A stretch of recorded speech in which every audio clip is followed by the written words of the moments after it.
Robert Williams had always wondered what really happened in his stores after hours.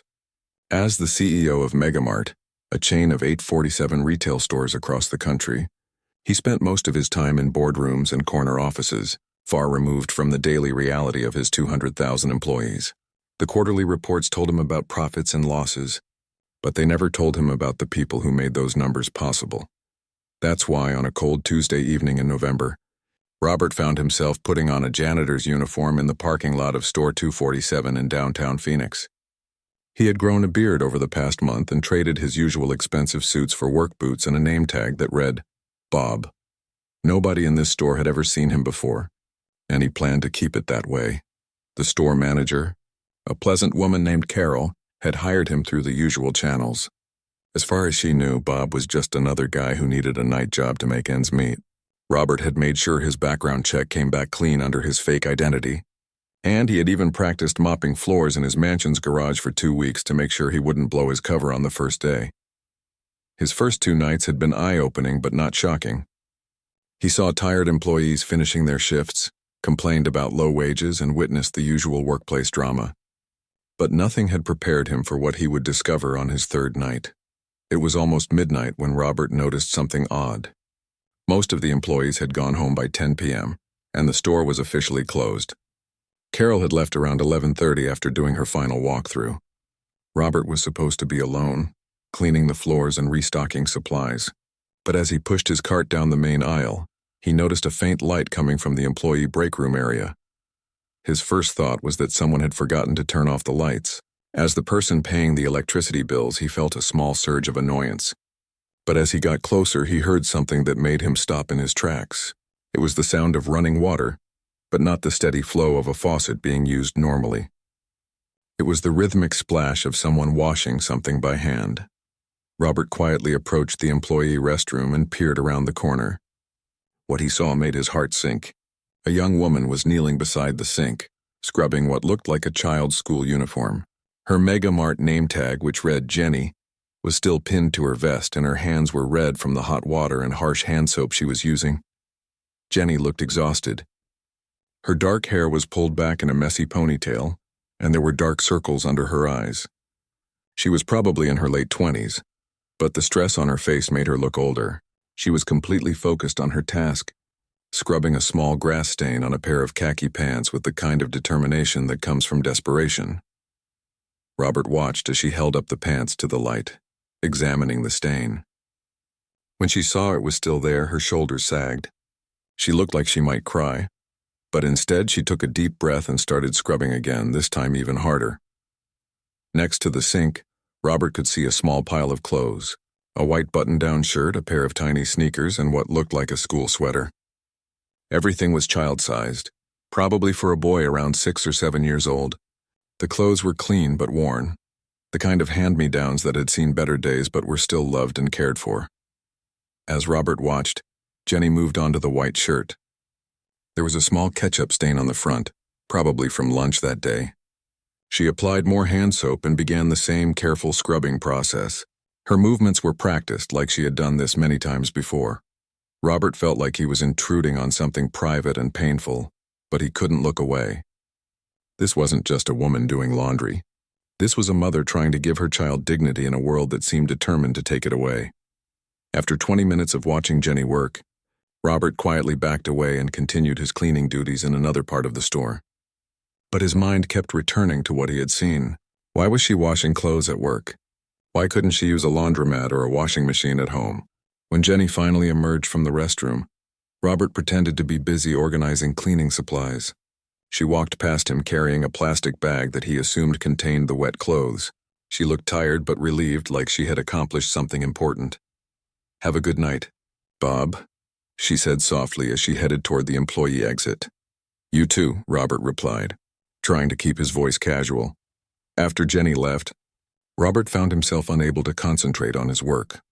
He kept thinking about the determination in her movements, the care she took with each piece of clothing, and the sadness in her eyes when the stain wouldn't come out. He realized that while he had been worried about quarterly earnings and stock prices, one of his employees was washing her child's school clothes in a bathroom sink because she had no other choice. The next morning, Robert couldn't stop thinking about Jenny. During his usual executive meeting, while his vice presidents discussed market expansion and cost-cutting measures, his mind wandered to the image of a young mother scrubbing grass stains with hand soap.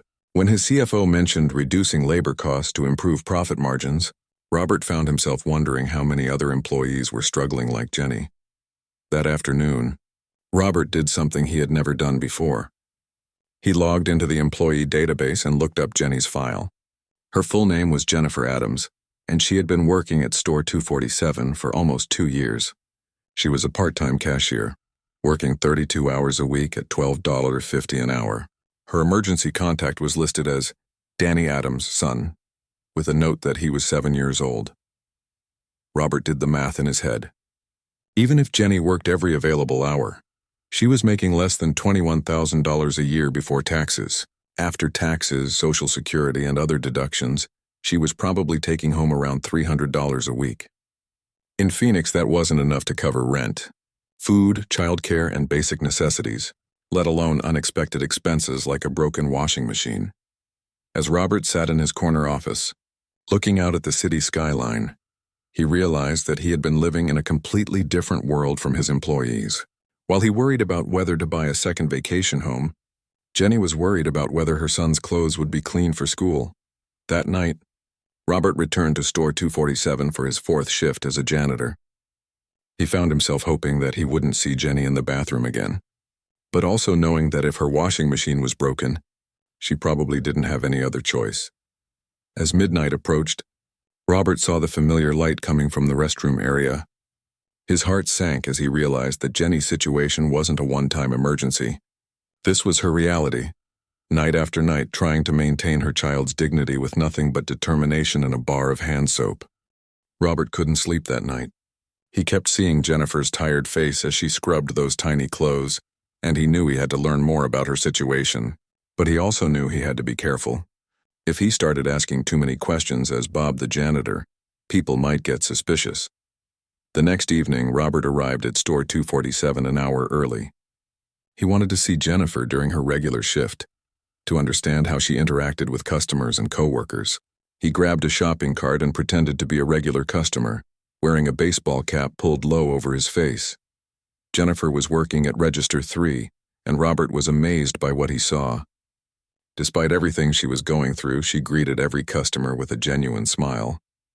She was patient with an elderly man who couldn't find his credit card, helped a young mother figure out which baby formula was on sale, and even made a little boy laugh when he got scared of the receipt printer's noise. But Robert also noticed things that other customers probably missed.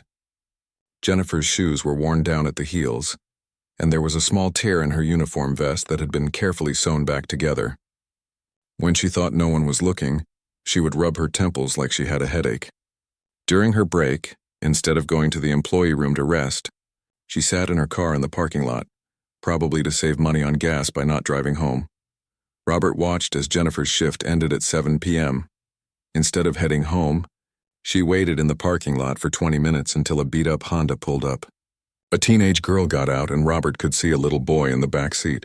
Jennifer hurried over and gave the boy a big hug through the car window. The teenage girl looked tired too, probably a babysitter who had been watching Danny all day. After the Honda drove away, Jennifer didn't leave. Instead, she went back into the store. Robert realized she must be starting another job, probably cleaning the offices upstairs after the store closed. He had heard that Megamart rented office space to a few small businesses on the 2nd floor, but he had never thought about who cleaned those offices or when they did it. That night, as Robert went through his janitor duties, he found himself paying attention to details he had never noticed before. He saw that the employee break room vending machine was broken, which meant people like Jennifer couldn't even buy a cheap snack during their breaks. The employee bathroom had no soap dispenser, just a bar of cheap hand soap that was almost gone. The parking lot lighting was so dim that it probably wasn't safe for women walking to their cars alone at night. Around 10 p.m., Robert saw Jennifer come downstairs from the offices. She looked exhausted and her hands were dirty from cleaning. She gathered her things from her locker and headed toward the bathroom where Robert had first seen her washing clothes. He realized this was her routine. Work her regular shift, work her cleaning job, then wash Danny's clothes before going home. This time, Robert worked up the courage to approach the bathroom area. He pretended to be cleaning nearby, close enough to hear but not so close that he was obviously spying. He could hear Jennifer talking to herself as she worked, a habit that many tired people develop when they're alone. "Please come out. Please come out," she whispered to a stain on what looked like a small school shirt. "Danny has picture day tomorrow, and this is his only good shirt." Robert's heart broke a little more. He remembered his own childhood, when his biggest worry on picture day was whether his hair looked good. He had never thought about kids who only had one good shirt, or mothers who stayed up late making sure that shirt was perfect.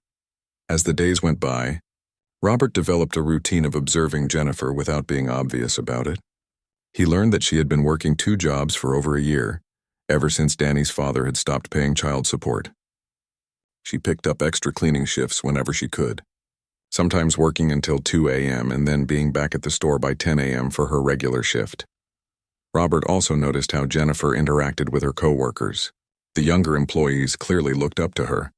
She was always willing to cover someone else's shift if they had an emergency, even though she desperately needed every hour of work herself. When a new cashier made a mistake that could have gotten her in trouble, Jennifer quietly fixed it and showed her the right way to do it. But Jennifer never talked about her own problems. When coworkers complained about being tired or broke, she would listen and offer encouragement. But she never mentioned that she was working twice as many hours as any of them. Robert realized that Jennifer was the kind of person who suffered in silence, always putting others before herself. One evening, Robert overheard a conversation that made him understand Jennifer's situation even better. 2 cashiers were talking during their break, and one of them mentioned Jennifer. "I don't know how Jenny does it," said Lisa, a college student who worked part-time. "She's been wearing the same 3 outfits for months, but she always looks put together. And she never complains about anything." "I heard she's studying for her GED," said Tom, another part-timer. "She stays after her cleaning shift sometimes and uses the store's Wi-Fi to do practice tests." Can you imagine being that tired and still trying to study? Robert felt a mix of admiration and guilt.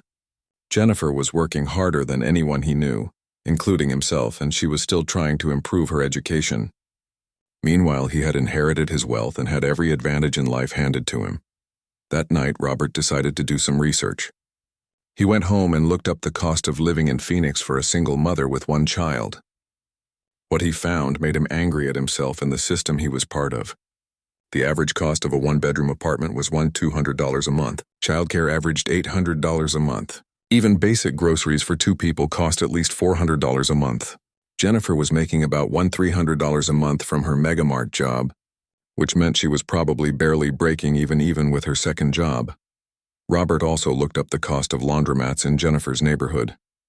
It was $3.50 to wash a load and $2.50 to dry it. For someone living paycheck to paycheck, spending $6 every time Danny's clothes got dirty was probably impossible. That's why she was using hand soap in the employee bathroom. It was free, and it was available when she was already at work. The more Robert learned, the more ashamed he felt.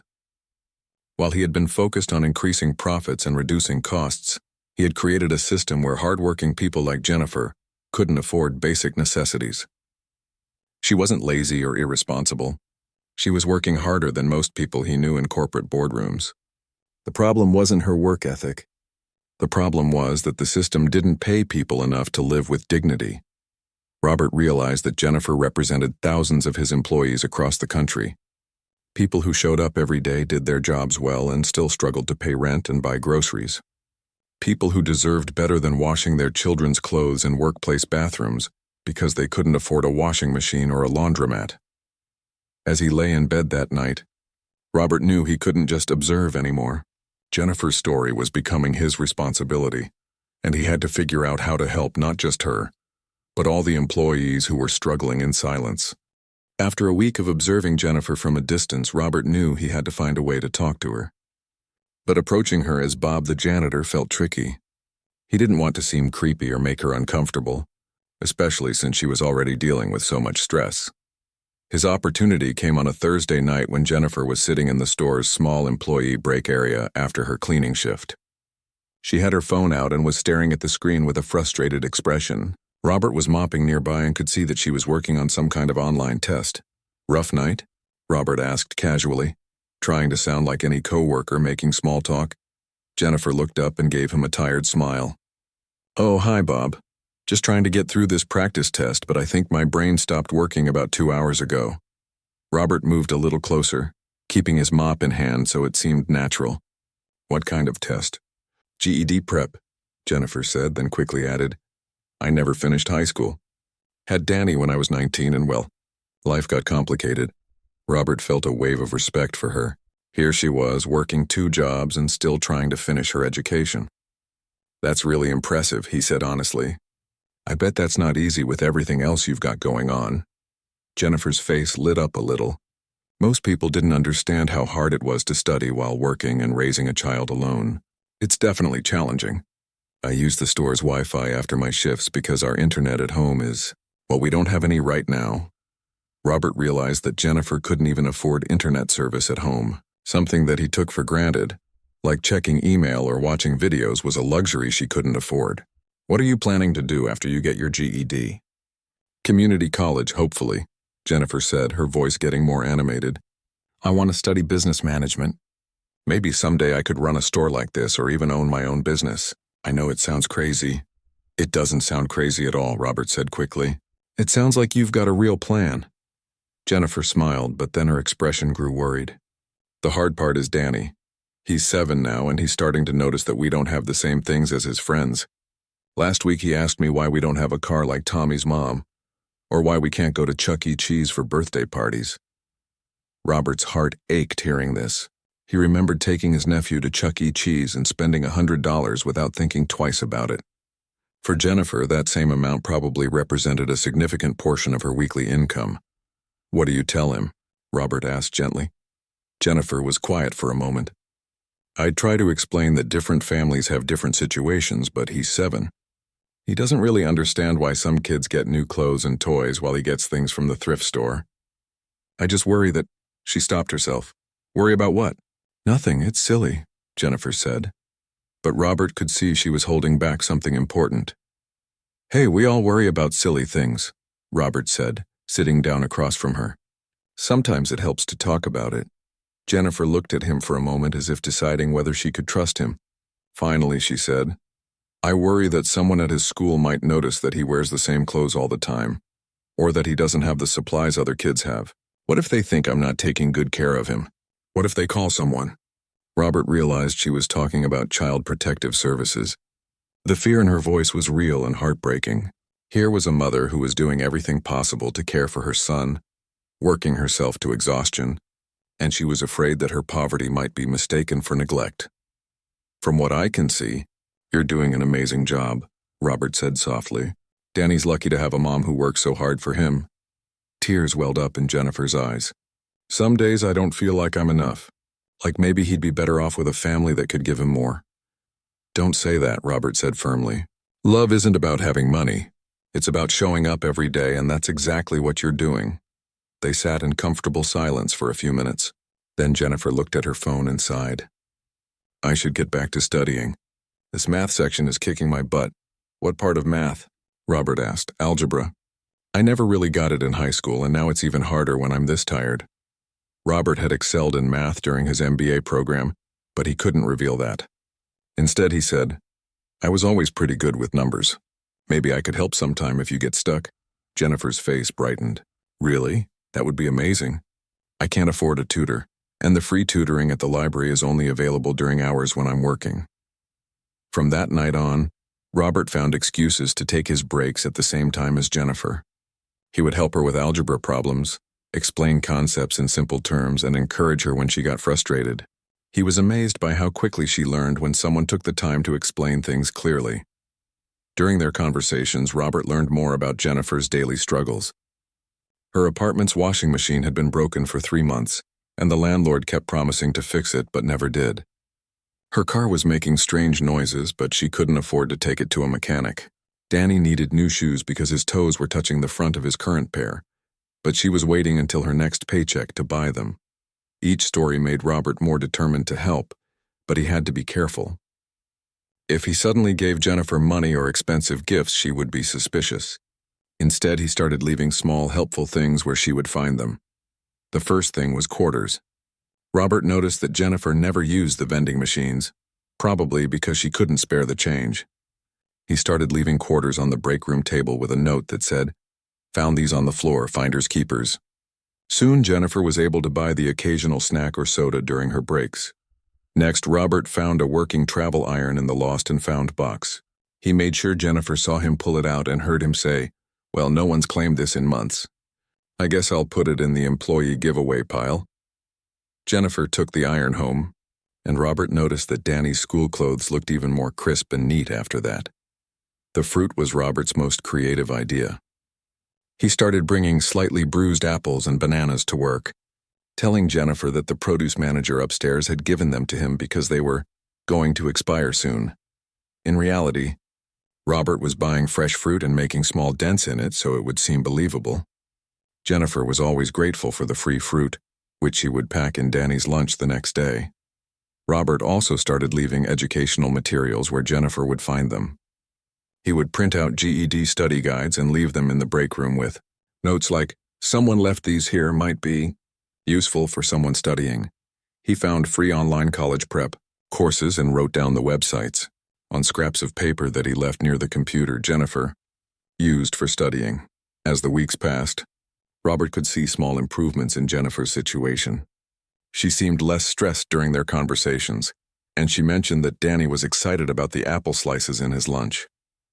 She was making progress on her GED practice tests, especially in math now that Robert was helping her.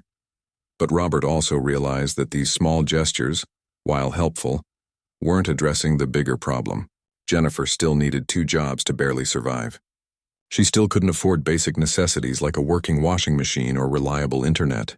She still lived in fear that one unexpected expense could destroy the fragile stability she had built. Robert knew that what Jennifer really needed wasn't charity. She needed opportunity, dignity, and a job that paid enough for her to take care of her family without working herself to death. The question was how to provide that without revealing who he really was. Everything changed on a rainy Tuesday morning in December. Robert arrived at store 247 for his day shift as a janitor when he noticed Jennifer wasn't at her usual register. It was 10:15 a.m. and Jennifer was never late. In the 2 months he had been working there, she had never missed a shift or even arrived a minute past her scheduled time. Carol, the store manager, was covering Jennifer's register and looked stressed. Robert overheard her talking to another employee about having to call in someone to cover the afternoon shift too. That's when Robert realized Jennifer wasn't just running late. Something was seriously wrong. Around noon, Robert saw Jennifer rush through the employee entrance. Her hair was messy, her uniform was wrinkled, and she looked like she had been crying. She hurried to the time clock, clearly hoping no one would notice how late she was, but Carol was waiting for her. "Jennifer, we need to talk," Carol said, not unkindly, but firmly. "This is the second time this month you've been late without calling." "I know, I'm so sorry," Jennifer said quickly. "Danny was throwing up all night, and this morning his fever was so high I had to take him to the emergency room. I tried calling, but my phone died and I couldn't find a charger and—" "I understand you have a child," Carol interrupted. "But we have schedules to maintain. Other employees have to cover when you're not here." Robert watched from across the store, pretending to organize supplies while listening to the conversation. He could see Jennifer's hands shaking as she tried to explain her situation. "Please, I promise this won't happen again," Jennifer said. "Danny just gets sick sometimes, and I don't have anyone else who can—" "Jennifer, you're a good employee," Carol said with a sigh. "But I have corporate breathing down my neck about attendance issues. I'm going to have to write you up for this. One more incident and it goes to human resources." Robert saw Jennifer's face go pale. A write-up meant she was one step away from being fired. For someone living paycheck to paycheck with no safety net, losing this job would be devastating. "I understand," Jennifer whispered. "It won't happen again." But Robert could see in her eyes that she knew she couldn't promise that. When you're a single mother with a sick child and no support system, emergencies happen, and when they do, you have to choose between your job and your child's health. That afternoon, Robert watched Jennifer work her shift. She was trying hard to appear normal, but he could see the worry eating away at her. She made small mistakes that she never usually made, giving the wrong change, forgetting to ask for loyalty cards, scanning items twice. Each mistake made her more nervous, which led to more mistakes. During her break, Jennifer sat in her car in the parking lot with her phone pressed to her ear. Robert could see her through the window, and even from a distance he could tell she was crying. He assumed she was talking to Danny's babysitter, or maybe trying to find someone to watch him that evening for her cleaning shift. When Jennifer came back from her break, her eyes were red and puffy. She worked the rest of her shift in silence, barely speaking to customers and avoiding eye contact with her coworkers. Robert wanted to ask if she was okay, but there were too many people around. The real breaking point came around 7 p.m. after Jennifer's regular shift had ended. Robert was cleaning near the employee break room when he heard someone crying. It wasn't loud crying, but the kind of quiet, exhausted sobbing that comes when someone has reached their absolute limit. Robert found Jennifer sitting on the floor in the supply closet, her back against the wall and her head in her hands. In front of her was a piece of paper that Robert immediately recognized as a termination notice. She must have found it in her locker. "Hey," Robert said softly, not wanting to startle her. "Are you okay?" Jennifer looked up, and Robert had never seen someone look so completely defeated. "I'm sorry," she said, quickly wiping her eyes. "I didn't think anyone was still here. What happened?" Robert asked, even though he could guess. Jennifer held up the paper with shaking hands. "They're letting me go. Effective Friday.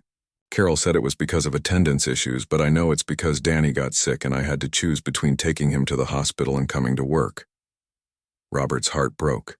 Here was a woman who had never done anything wrong except be a good mother, and she was being punished for it. "The emergency room bill was $300, Jennifer continued, her voice barely above a whisper. "Danny has an ear infection and they gave him antibiotics, but those cost another $45. I don't have that money. I was going to ask if I could work extra cleaning shifts this week to pay for it, but now—" She gestured helplessly at the termination notice. "What about unemployment benefits?" Robert asked. Jennifer laughed bitterly. "They're firing me for cause attendance issues. I won't qualify for unemployment.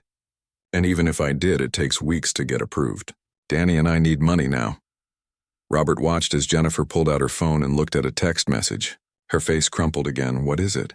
he asked gently. "The babysitter. She says she can't watch Danny anymore unless I pay her the $150 I owe her from last week. But if I don't have a job, I don't need a babysitter. Except I can't get a new job without someone to watch him during interviews."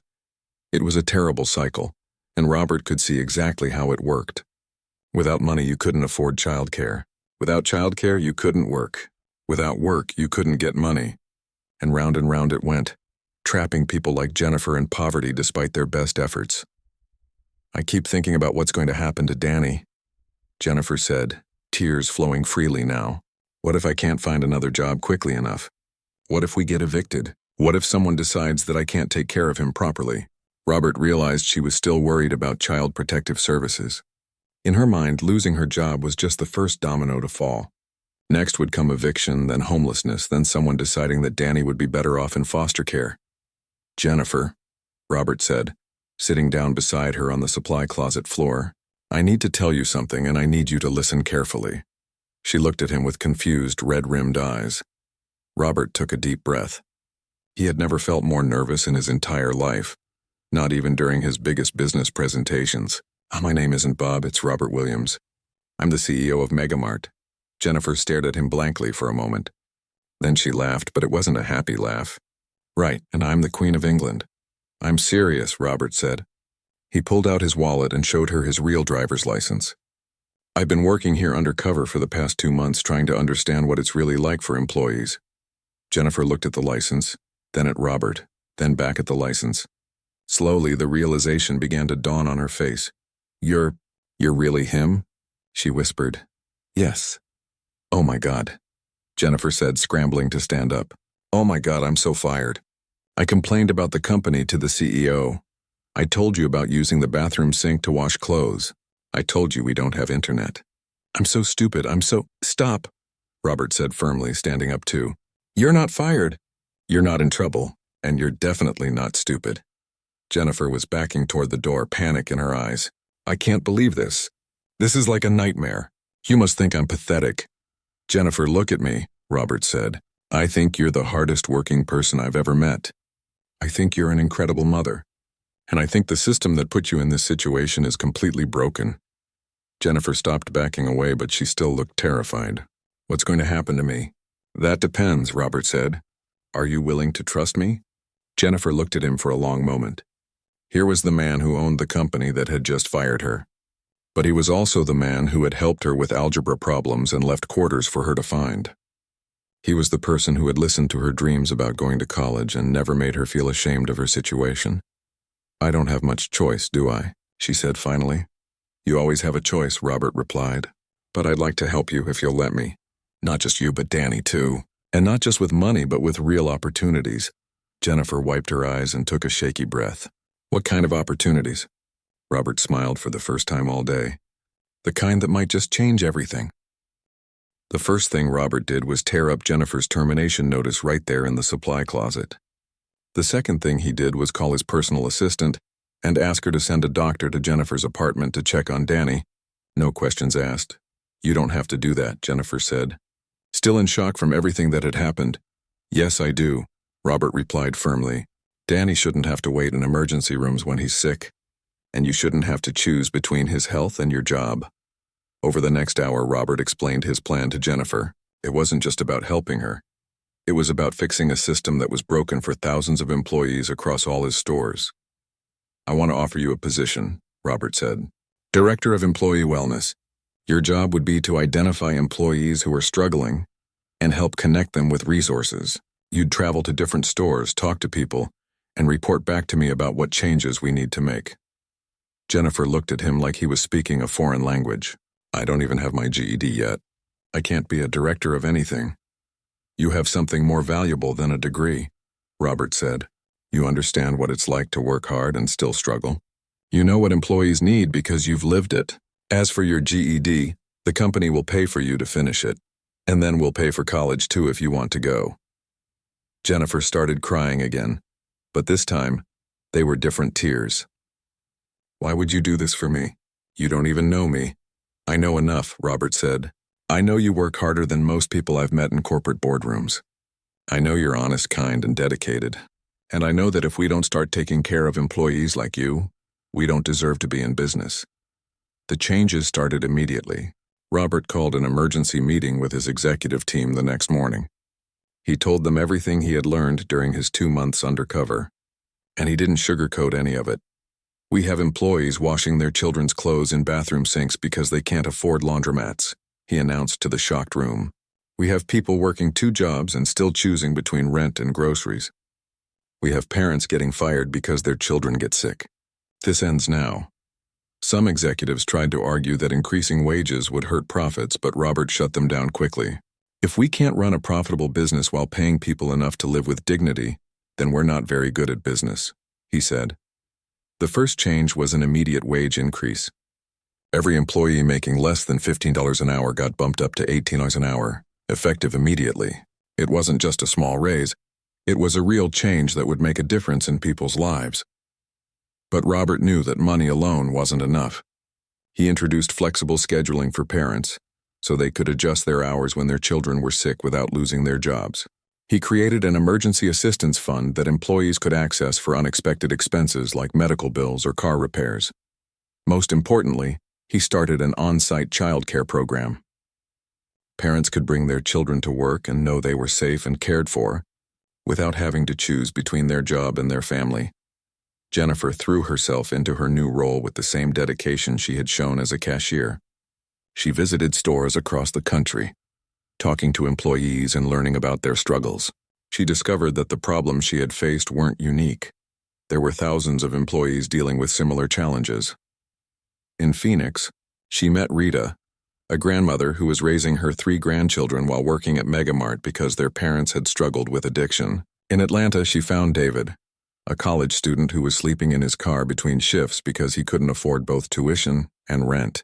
In Seattle, she discovered Amy, a single mother who was skipping meals so her 2 daughters could eat. Each story broke Jennifer's heart a little, but it also motivated her to work harder.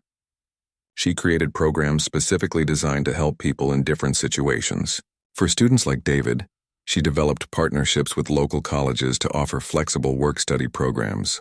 For grandparents like Rita, she created support groups and additional childcare resources. Robert watched Jennifer's work with amazement. She had a natural ability to connect with people and understand their needs. More than that, she had the credibility that comes from having lived through similar struggles. Employees trusted her in a way they would never trust a corporate executive who had never worried about paying rent. 6 months after that night in the supply closet, Robert got a call from Jennifer that made him smile bigger than any profit report ever had. "I passed my GED," she said, her voice bubbling with excitement. "I got my results today and I passed with flying colors." "Congratulations," Robert said. "I'm so proud of you." "I never could have done it without this job," Jennifer said. "Having stable income and not worrying about where our next meal is coming from, it made all the difference. I could actually focus on studying instead of just surviving." A year later, Jennifer was enrolled in community college, studying business management just like she had dreamed. Danny was thriving in the company's after-school program, where he had made friends and discovered a love for reading. Jennifer had moved into a 2-bedroom apartment with a working washing machine, and Danny had his own room for the first time in his life. But the changes went far beyond just Jennifer's family. Employee turnover at Megamart dropped by 40% in the first year after the new policies were implemented. Customer satisfaction scores increased because employees were happier and more motivated. Sales actually went up, proving that taking care of employees was good for business, not bad for it. Robert started getting calls from other CEOs who wanted to know how he had improved both employee satisfaction and company performance at the same time. He always told them the same thing: start by actually listening to your employees, not in boardrooms or surveys, but in their real lives. Then fix the problems you find. 2 years after their first meeting in the supply closet, Robert attended Jennifer's college graduation. She had earned her associate degree in business management with a 3.8 GPA, all while working full-time and raising Danny. At the ceremony, Jennifer gave a speech as the student representative. She talked about second chances, about the importance of education, and about how one person's kindness can change everything. She didn't mention Robert by name, but when she talked about guardian angels who believe in people when they don't believe in themselves, she looked right at him. After the ceremony, Danny ran up to Robert with a huge smile. At 9 years old, he was confident, happy, and full of dreams for the future. "Mr. Robert," he said, "Mom says you helped us when things were really hard. Thank you for being nice to my mom." Robert knelt down to Danny's level. "Your mom didn't need my help," he said. "She just needed a chance to show how amazing she is, and you should be proud of her." 3 years later, Jennifer was promoted to Vice President of Employee Relations. She now oversaw employee wellness programs for all 847 Megamart stores, and her initiatives had been copied by companies across the country. The company's mission statement, which had once focused only on profits and growth, now read, "Success starts with seeing each other." It was Jennifer's idea, inspired by her belief that real change happens when people stop being invisible to each other. Robert learned that being a CEO wasn't about maximizing profits at any cost. It was about creating a company where people could work with dignity, support their families, and still have dreams for the future. He learned that the best business decisions weren't always the ones that looked good on paper. They were the ones that looked good in the mirror. And Jennifer learned that she was capable of far more than she had ever imagined. She went from washing clothes in a bathroom sink to changing policies that affected hundreds of thousands of employees. She proved that with the right support and opportunities, anyone can transform not just their own life, but the lives of countless others. Most importantly, they both learned that real success isn't measured in dollars and cents. It's measured in the dignity of work, the strength of families, and the power of people to lift each other up when they're given the chance.